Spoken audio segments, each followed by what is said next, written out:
Thank you for joining us this afternoon. We are going to be provided an update on the investigation into the most recent gun-related murder. We will be hearing from the acting superintendent in charge of the crime division, Mr. Jason Smith. Good afternoon. Approximately 10:06 p.m. on Thursday, the 18th day of December of 2025, Bermuda police officers received a call via 911 that was reporting that there had been gunshots heard in the area of Spruce Lane in Pembroke. Police officers attended to that particular location where, in fact, they did confirm that a gunshot had been discharged, and they found the lifeless body of a male inside of a particular residence. The officers who had attended that particular scene rendered first aid and began life-saving measures until the arrival of an ambulance, and after the ambulance arrival, life-saving measures continued whilst the victim was being transported to the hospital. Unfortunately, shortly after arrival, the man who had been injured was pronounced dead by emergency medical personnel. As a result of that, a police investigation commenced into those circumstances.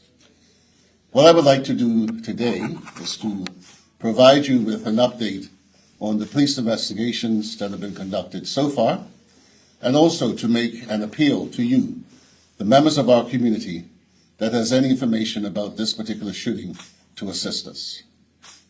What we know from our lines of inquiry is that a gunshot was fired into the residence where, unfortunately, the injured man was shot.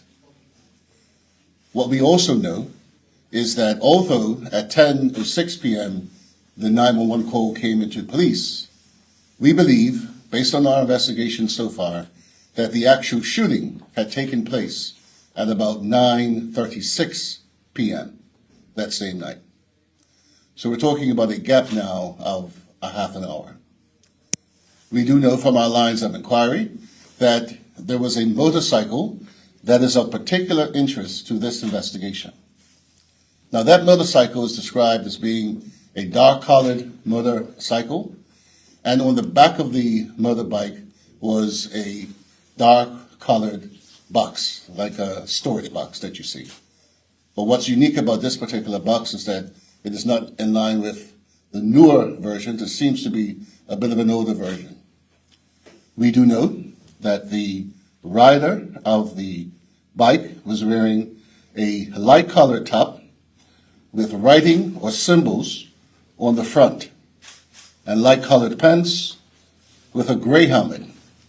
The passenger was wearing all dark clothing with a black helmet.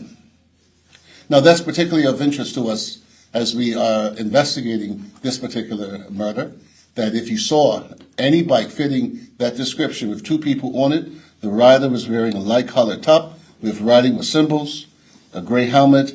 The passenger was wearing all dark clothing with a black helmet. And this bike, we believe from our lines of inquiry, after it left the scene on Spruce Lane, it would have went up the alleyway, which is right off of St. Monica's Road in Pembroke, where we have the Anglican Church, just there in the area where we have Art Miles.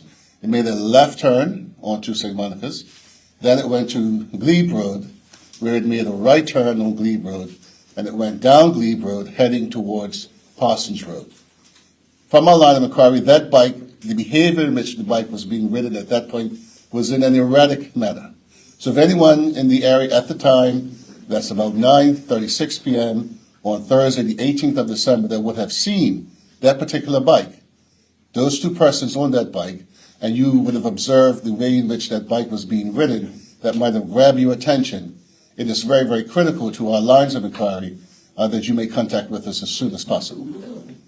The victim in Thursday night's shooting has been identified as Jahmel Mallory, and he's also known as Money. And at the time of his death, he was 40 years old. In particular, I want to highlight as well is that Over the weekend, there were several WhatsApp messages that were circulating within our community that was depicting, one, the scene, and secondly, unfortunately, the victim that was inside of that particular residence. We would want to remind you, and we totally discourage any sharing of any information of any crime scene, as it publicly you could be committing an offense.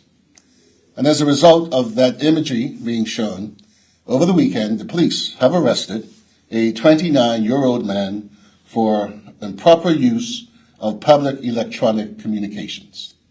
And a file is being prepared for review by the Department of Public Prosecutions. In closing, this is a time of giving. Christmas is a time of giving, sharing, and of loving. We have today a family that is grieving the loss of a son. And we would ask you that in the spirit of giving, that you would assist us and give to this family the gift of closure, that we will be able to find those who are responsible for the murder of Mr. Mallory.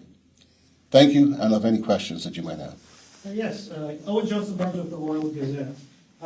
With the holiday season quick approaching, are there concerns about retaliatory attacks? So we do know from our lines, from being in this business, that there's always the fear of retaliatory attacks. And what we are saying to members of the community is that you are our ears and eyes that see where we don't see. So if you have information in relation to any intelligence about a retaliatory attack, we would ask you to please to make contact with us. Can you say if there's going to be an increased police presence in the coming days? Well, police presence is always heightened in these times. And in particular, as we go into this particular holiday season, there's a lot of activities. You would have seen over the whole month that there's been lots of parties, and the police have stepped up their patrols. You would see that there's been increased patrols in terms of road traffic and collisions, and just trying to remind the public to slow down. So that will continue over the holiday period. But again, the message to the community is that if you have information about retaliatory attacks or intelligence, please make contact with us. I'll let you have some, Gary.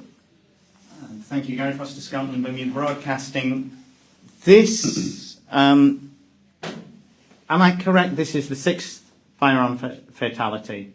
Yes, so unfortunately, yes. Which means with far fewer firearm incidents than 2010, but we're one below for firearms fatalities. Earlier this year, Police Commissioner Darren Simons said that the murderers are getting better at it. Is this true? Sorry, repeat your question. What's getting Are the shooters getting better at it? Well, this year, this is the sixth firearm-related murder. Out of how many incidents? We've had, firearm incidents. I cannot give you the exact number. There have been quite a few. But I would like to remind you, Mr. Foster, that over this particular year, the police have recovered a number of firearms. Some of those more serious murders that have been committed, there are persons that are before the courts. And I want to reiterate that one of the reasons for that is because we are in partnership with our community. As we continue to work with the community and the community assists us, we are able to bring these offenders to justice. Okay. And going back to what Police Commissioner Darren Sands did indicate in the town halls, that the killers are getting better at killing. There are fewer firearms incidents, but we're at 6 firearms murders, which is one below our highest number of firearms murders, I believe, in 2010. Is that correct? That might be correct, but what I want to reiterate is that what we are seeing in terms of the incidents, or I wouldn't say that the people are getting necessarily better, but they're maybe becoming more bolder. And one of the reasons they may be becoming more bold is because they do not fear that people are going to actually report on them. So I think we need to look at that balance. And this is one of the reasons we continue to encourage the community to come forward and to assist us, because where we have people before the courts, it's because of public support. Okay. And speaking to that of getting the community's help, you spoke in detail of what you believe the men were wearing. Is this from CCTV footage? Have you got photos of who you suspect to be the Yes, shooter. so CCTV is a driving factor in this investigation. So yes. are you going to release some of those images so that we can, so that the public can help? Yes. So what we will say is that as we do these investigations, we often in contact and liaison with our Department of Public Prosecutions. So they are our legal advisors. So we are having discussions with them, and when we have had those discussions as part of an investigative line, when we reach that point, then yes, we may determine that we will do that. But at this stage, we're not releasing the footage at this time, whilst we're still conducting some CCTV investigations. Okay. But certainly when we reach a point where we consult with the DPP, we will be happy to release those. And these, you reported shots fired into a residence. This is someone, are we saying someone from outside, looking in, shooting in, and leaving? Right. So what we know from our line of inquiry is that the shooter fired from outside of the residence into the residence, and then he left. And we had a confirmed firearm incident, December 2nd, Angle Street, shots fired into a residence.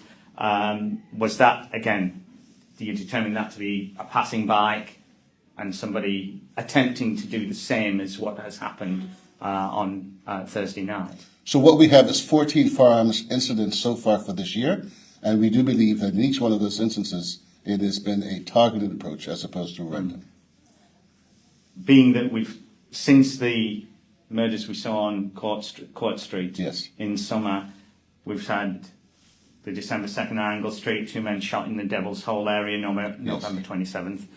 Thankfully, non-life-threatening injuries. A firearm discharged at a residence at Hillview Lane in Warwick. My media colleague talked about the retaliatory nature of this. Are we looking at 2 groups here? Are these all related, or can you give us any information on? So what I would say is that when we approach these investigations, we have to keep an open mind. So we do know from our lines of inquiry, from our intelligence reports, that there are certain groups within the community that are feuding. But I want to reiterate, and I hate to repeat this, but it is a fact, that what you have described is an alarm for the community, it is an alarm for the police. We are here as the law enforcement bodies, but more importantly, we also want to encourage communication between the public and the police so that these 14 firearm incidents that we've had so far this year, it is alarming, but it is also encouraging that we also get the public support to assist us in identifying the groups, those who are involved, and then secondly, recovering firearms, so we're getting firearms off the streets, and then we're looking to bring to justice those who are responsible for committing these offenses. So it is a concern to us, as I'm sure it is to the community, but the police is making progress, and we are actively pursuing all lines of inquiry so that we can restore peace and calm in our community. Would you say that the community is more cooperative now than they have been in the past? Yes, or is it still a struggle? Yes, we are getting a more encouragement from the community. I think that's because of the positiveness that we're seeing amongst the organization is a key part. And I also believe that, there are members of our community that want to see change, that want to put an end and then stop to these ruthless, senseless killings that are taking away young men from their families, from our societies, and causing disruption in our communities. Thank you. Yes. One more question. You mentioned earlier the 30-minute delay between when the shooting took place and when reports of gunshots came in. Yes. Is that an area of concern that people might hear a gunshot and not report it? Because obviously that's 30 minutes where the police investigation hasn't begun, and 30 minutes just as crucially for the family, I'm sure, even more so, that first aid is not being given. Absolutely. And, we had an incident not too long ago on Court Street, just behind us, where had it not been for police officers outside of this police station that heard gunshots, there was an injured man who was not being attended to. So the police who heard it raised the alarm amongst themselves, and they went and they attended. So that is alarming. And this is why we're saying to the community that we're here to work and to serve. I mean, the countless hours that goes into investigations that our officers are putting in, it's not because it's a lack of effort in trying. So we're trying, we're doing our part, but it's also the community that has to work with us, and that is why we're encouraging the community. So if we go back to this particular shooting, again, we're talking about a bike. We're talking about that 936 window. We're talking about the rider having on symbols, writing symbols on his front jacket. That bike acting in an erratic manner.